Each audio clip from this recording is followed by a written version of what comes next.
time before the dark, there was only light.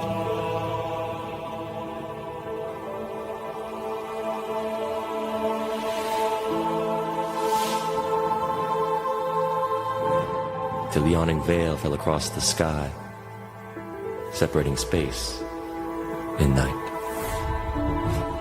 leaving us in awe of the infinite shadow, that behemoth, that monster. But from the waning of the light, our world was formed, another broken, with enough night left to dream by.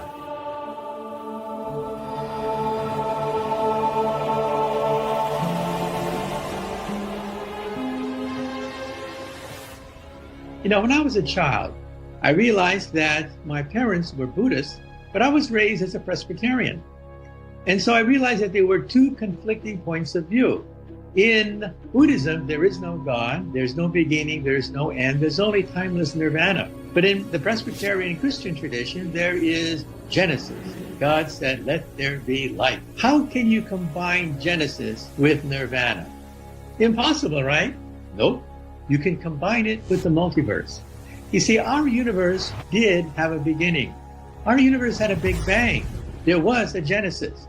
But our universe is not the only one. It coexists simultaneously with the multiverse of universes, and therefore they are bubbles floating in nirvana. So today we think that string theory is the only theory that can unify the big and the small. And it basically says that everything around us is like music, that everything we see around us is vibrating, and these vibrations correspond to subatomic particles. Subatomic particles are nothing but notes on a tiny vibrating string. What is physics? Physics is the harmonies you can write on these vibrating strings. What is chemistry? Chemistry are the melodies you can play on vibrating strings. What is the universe? The universe is a symphony of strings. And then what is the mind of God? The mind of God is cosmic music resonating through 11-dimensional hyperspace. So what we see around us is actually an illusion.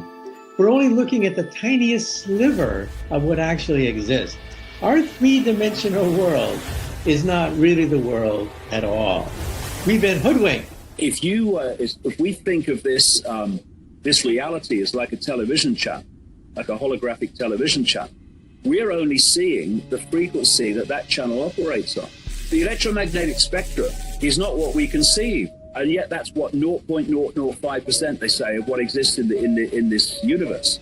Visible light is only a fraction of the 0.005%, and that's all we can see. So we operate on a particular frequency band, just like a radio station and a television station in the analog system. But outside of that is an infinity of possibility, an infinity of other forms of life that take a very different form to us. And some of them are just energetic. They don't have a form. They're just awareness. It's interesting that for me, one of the greatest forms of human control is the suppression of the sense of the possible.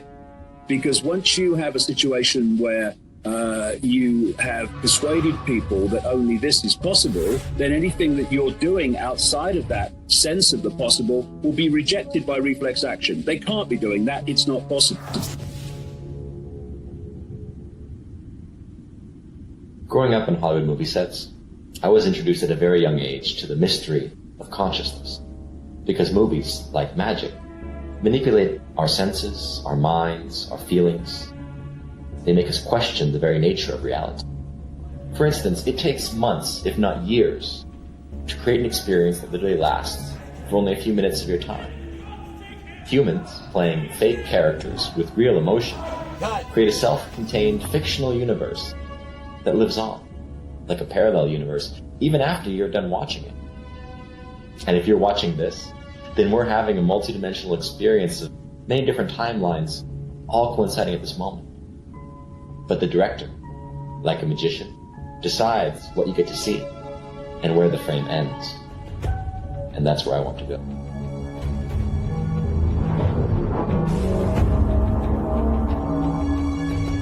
"7 years ago, I started an interview show called Buzzsaw that was spawned from my work with Tyrell and Jesse Ventura on the TV series Conspiracy Theory. You guys gotta be kidding.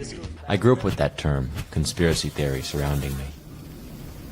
The Oliver Stone, George Bush connection? Oliver Stone? Oh, yeah, sure. I mean, he's their spokesman. Yeah, I mean, you think if anyone had the information that he's got and had a national podium to shout it from, that they'd actually let him do it? No, it's quite clear that he's a disinformation junkie for him. While I doubt my father worked for the CIA, as a Vietnam veteran, he passionately sought to understand how a system could send hundreds of thousands of young men to be sacrificed. Despite the media reassuring us that the President of the United States is the most powerful man in the world, the decision maker, my father saw a deeper state behind the scenes. You say you want to end the war, so why don't you? Change always comes slowly. I pulled out more than half the troops. I'm trying to cut the military budget for the first time in 30 years. I want a volunteer army, but it's also a question of American credibility, our position in the world. We don't want the war. The Vietnamese don't want the war. So why does it go on?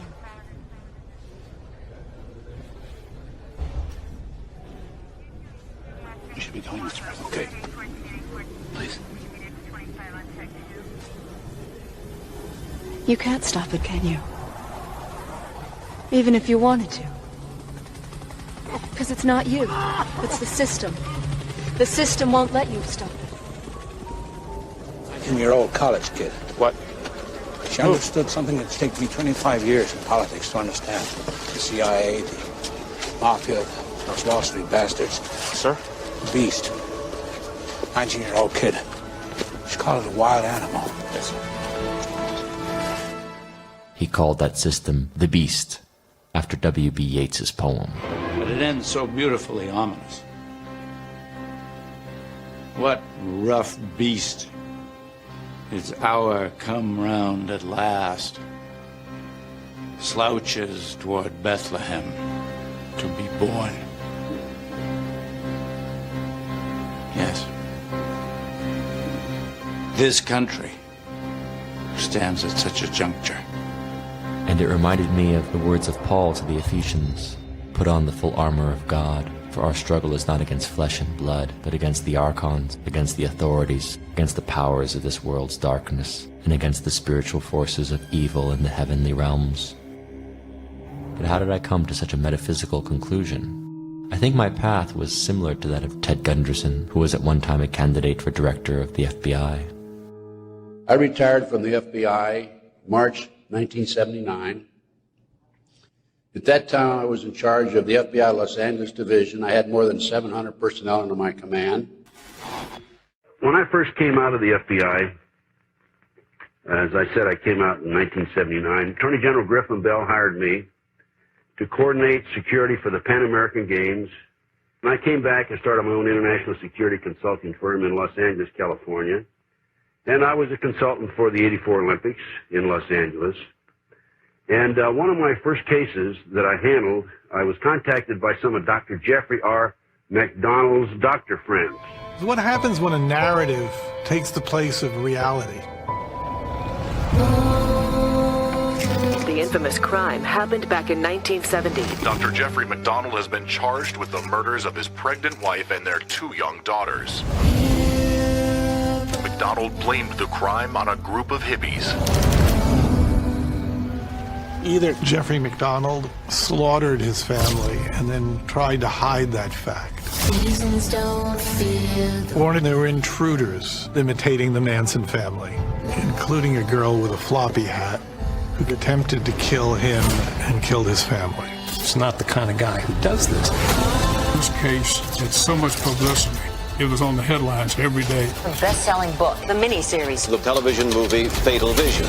Millions of people saw Jeffrey McDonald killing his family. It solidified people's views about the case.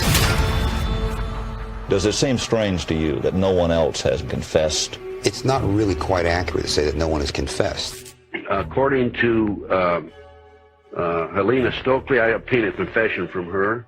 On October 25, 1980, I brought her back to LA. That's a story by and of itself. And Helena Stokely told me that it was her satanic cult group that went into the house that night. And it was her initiation into the group. And I said, what is this all about? And that was really the first I learned about Satanism. You told Mr. Beasley also in 1980 that one of the high priorities in human sacrifice was a pregnant woman for this group. Is that true? Yes, sir. The firstborn child is very eminent in any type of case like When that. you say eminent, what do you mean? It's considered at the top of the list. For There's death or for property? anything. Anything they want to do with the child? Yes, sir. And I learned that the police intelligence files on this group of Satanists that Alina described by name gave me descriptions of exactly where each one of them went in the house, what happened, step by step. Intelligence files disappeared out of the Fayetteville Police Department files and also out of Waycross, Georgia, because one of them had been arrested down there. Was the CID undercover agent involved in the murders? We were thinking there was one member in the immediate cult who could have been an informant for the CID.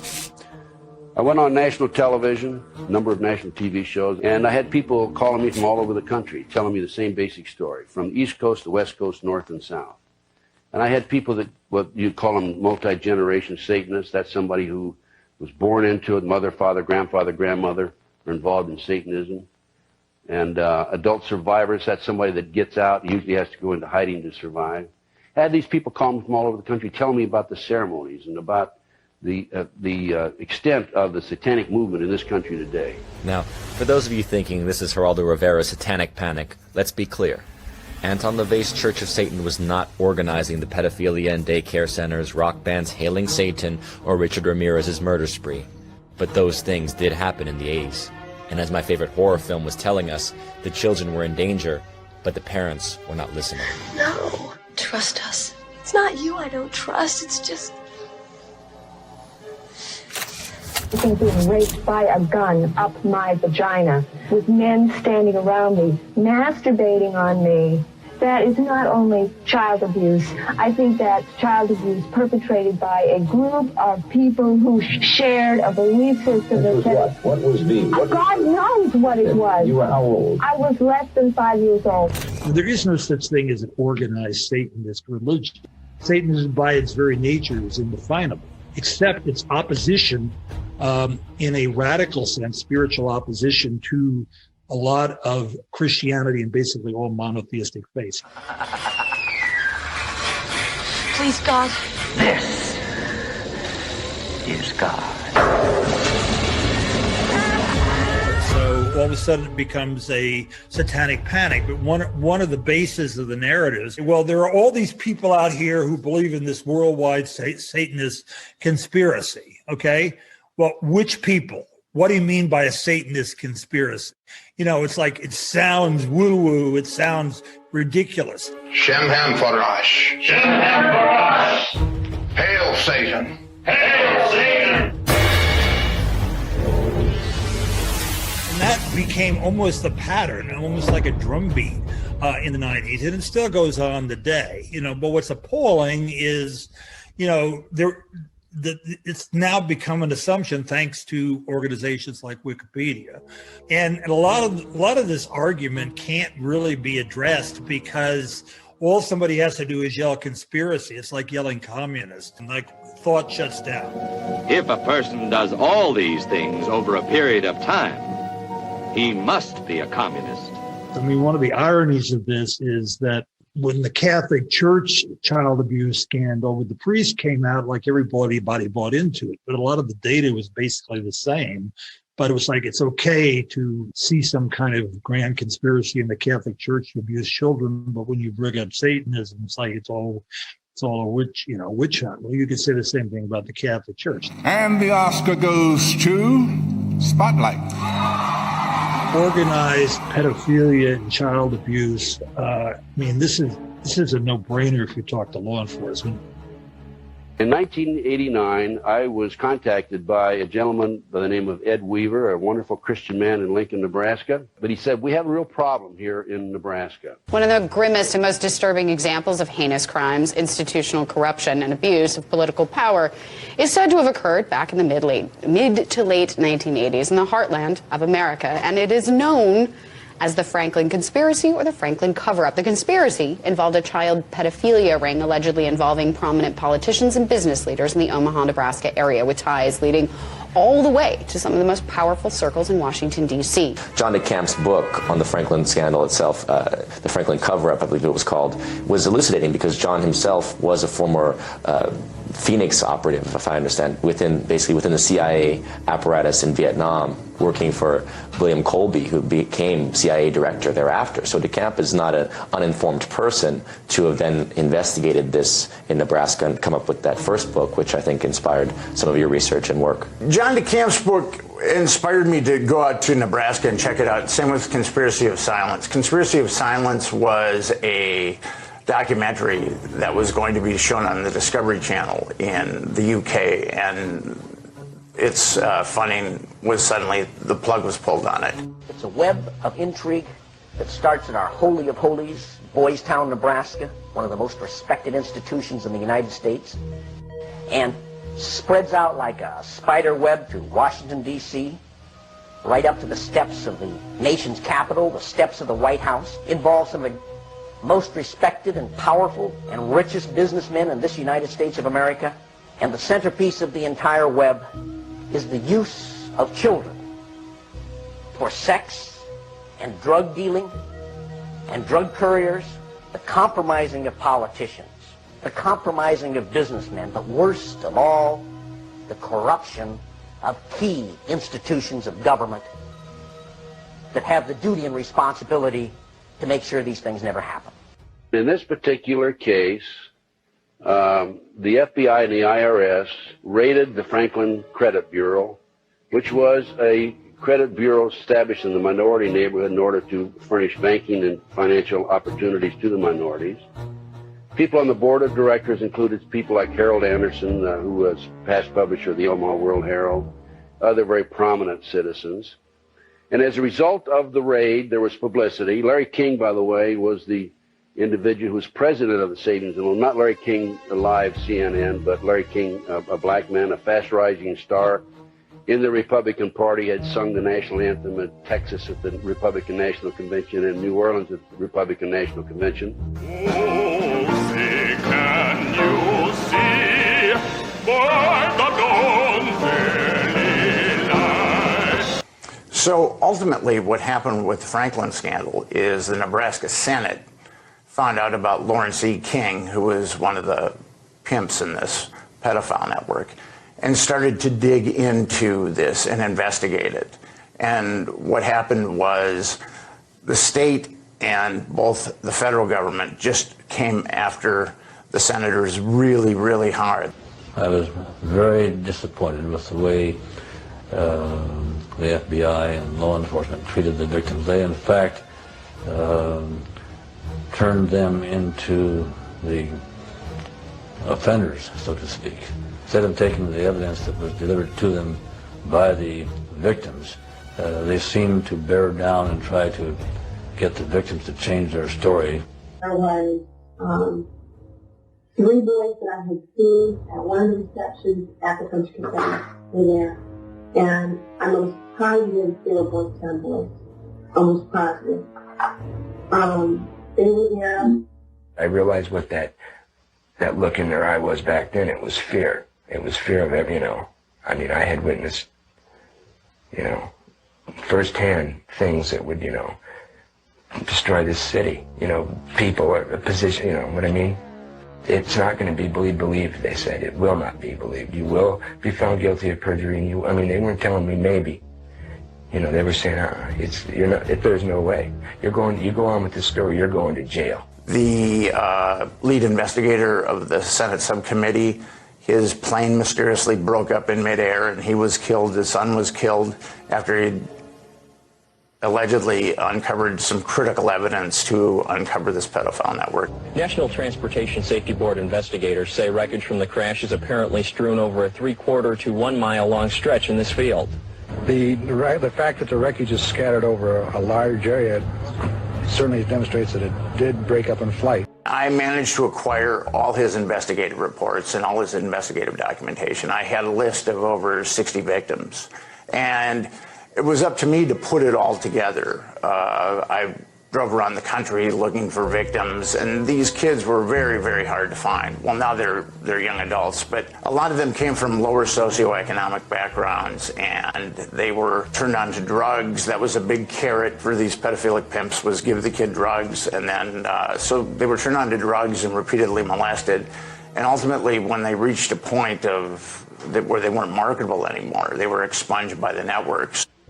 Those perpetrators named by the children formed a ring of rich and powerful pedophiles in Omaha. Men from industry, politics, the media, even the police. There was a house in Washington, D.C. where a lot of the children were flown to, and then in the house in Washington, D.C., there would be like pedophilic parties, pedophilic orgies. And this house was wired for audiovisual blackmail by a CIA asset named Craig Spence. And if Washington doesn't have enough to talk about these days, the Washington Times reported today that unidentified White House aides in the Carter, Reagan, and Bush administrations now are being investigated for using the services of a call boy ring. This is the thing that always bothered me. They claimed it was the largest male prostitution ring in the city that they've ever had uncovered. It was $1 million a year minimum. Yeah. And yet they only prosecuted the operator, Henry Vinson, and 3 of his lieutenants, as it were. They never went after any of the Johns, the clients. This operation, which was, again, quite large, claimed to have clients that ran from the White House to the Capitol Hill, to the State House, to the churches, within the media. The prosecutors knew all this stuff. There was approximately 20,000 pieces of 20,000 documents that they had. They sealed the entire record when they found out I was accessing it. Craig Spence was definitely blackmailing upper echelon people in the Reagan and Bush administrations, and also senators and congressmen in his home. Did the D.C. Madam ever name names of politicians that were involved, or from his black book, for example? Some of the people he named were William Casey, who was head of the CIA, and Donald Gregg, who was George Herbert Walker Bush's national security advisor when Bush was vice president. I see prosecutors who are afraid to prosecute. I see politicians who shouldn't be there. I see institutions of government which are rendered ineffective because they've been compromised or corrupted or threatened or whatever. I said, I don't know what to do. He said, I'm going to tell you what to do. I said, oh, thank goodness. And he says, get as far away from this thing as you can. I said, you have to consider the possibility of some danger to not only your reputation, but to your person. I mean, people do react rather violently to some kinds of charges, or particularly if they're true, there's more apt to be a negative reaction than if they're false. If they're false charges, then they can be reacted to in a normal way, a libel suit or whatever.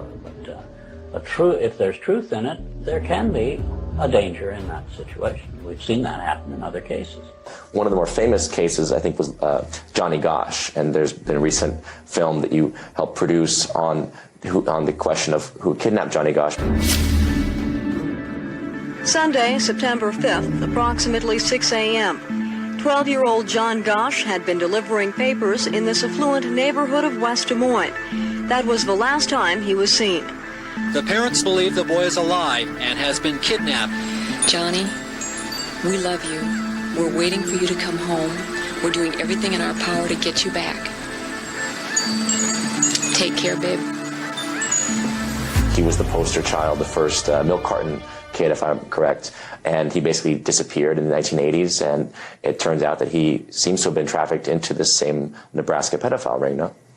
Yes, Paul Benassi, who was one of the kids that was enmeshed in this pedophile network, said that he helped abduct Johnny Gosch.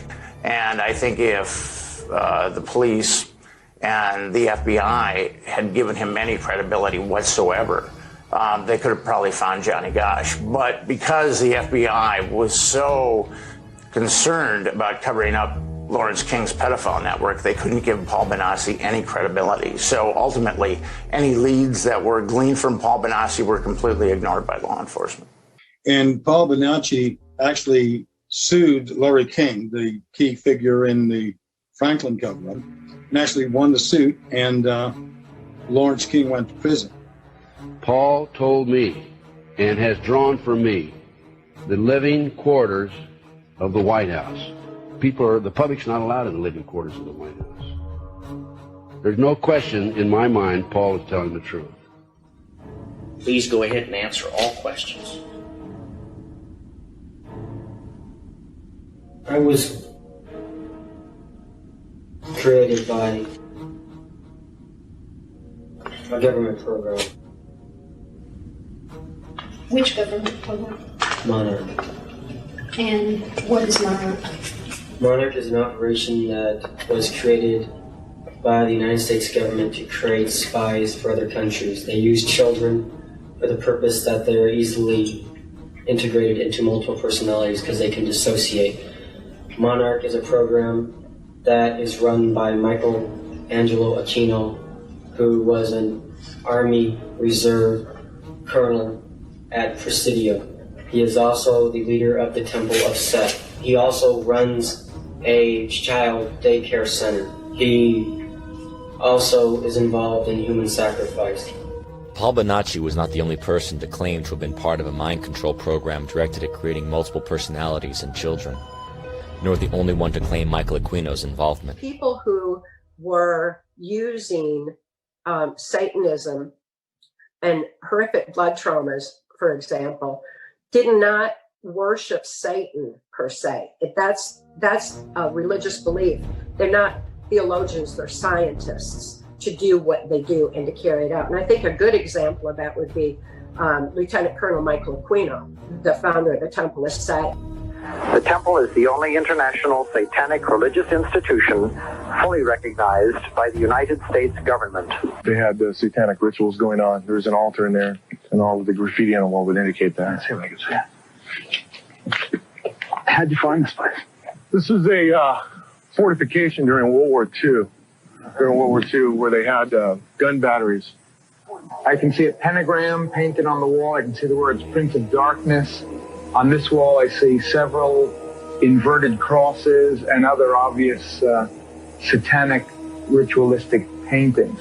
He was being trained at the War College for Psychological Warfare Division for being able to implement mind control in the military predominantly, but also through people like myself. He was my primary programmer in MK Ultra mind control. Was actually being used to control people in a very traumatic manner.